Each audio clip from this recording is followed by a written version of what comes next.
விவாஸ் நம்ம எதிர்பார்த்த மாதிரி சாயங்காலமும் வந்துடுச்சு. விஜய் சேதுபதியும் வந்துட்டார். ப்ரோக்ராமும் ஸ்டார்ட் ஆகிடுச்சு. இனிமேல் தான் தெரியும் யார் வந்திருக்காங்க யார் வரல அப்படின்ட்டு. மோஸ்ட்லி கமருதீன் வந்திருக்காரு, பார்வதி வரல. அது வந்து எல்லாருக்குமே கொஞ்சம் டிசப்பாயின்மெண்ட்டாக தான் இருந்துச்சு. ஸோ இது வழியாக வந்து விஜய் சேதுபதி உள்ளே வந்து 4 பேர் இருக்காங்க. அரோரா, திவ்யா, அதுக்கப்புறமா விக்ரம் அண்டு சபரி. ஸோ 4 பேர்கிட்டையும் உங்களோட மனநிலைமை என்ன இருக்குது, என்ன கற்றுக்கிட்டீங்க அப்படின்னு கேட்டாங்க.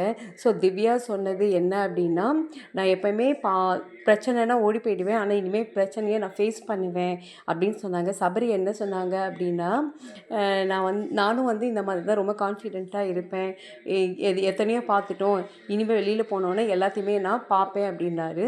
இவர் என்ன சொன்னார் அப்படின்னாக்கா, விக்ரம் வந்து திவ்யா கிட்டேருந்து நான் கற்றுக்கிட்டது, அவங்க என்றைக்குமே அவங்கள விட்டு கொடுத்து பேசவே மாட்டாங்க. ஸோ அதே மாதிரி எந்த இடத்துலையும் நான் என்ன விட்டு கொடுத்து பேச மாட்டேன் அப்படின்னாங்க.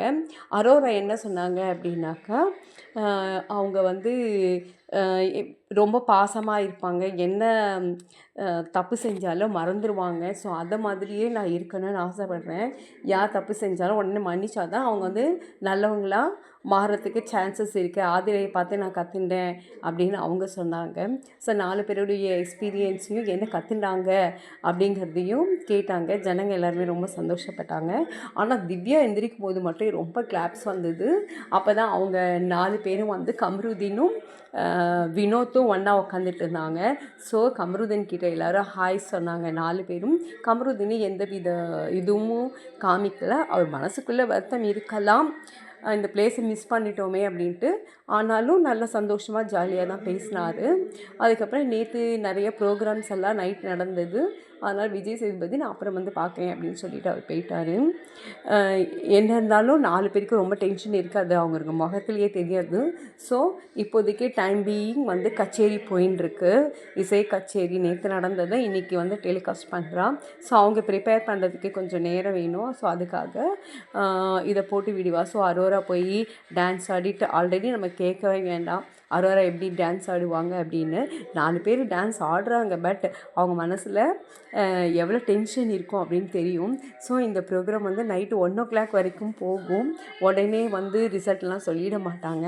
ஸோ முழிச்சிருந்து பார்த்தீங்கன்னா தான் யார் வின்னர் யார் ரன்னர்னு தெரியும். நைட்டு தான் தெரியும். இப்போதைக்கு இப்படி ஸ்டெப் பை ஸ்டெப்பாக ஒவ்வொரு ப்ரோக்ராமாக போயின்ட்டுருக்கும். ஸோ உங்களுக்கு என்னுடைய வீடியோ பிடிச்சிருந்துச்சு அப்படின்னா லைக் போடுங்க, சப்ஸ்கிரைப் பண்ணுங்கள்.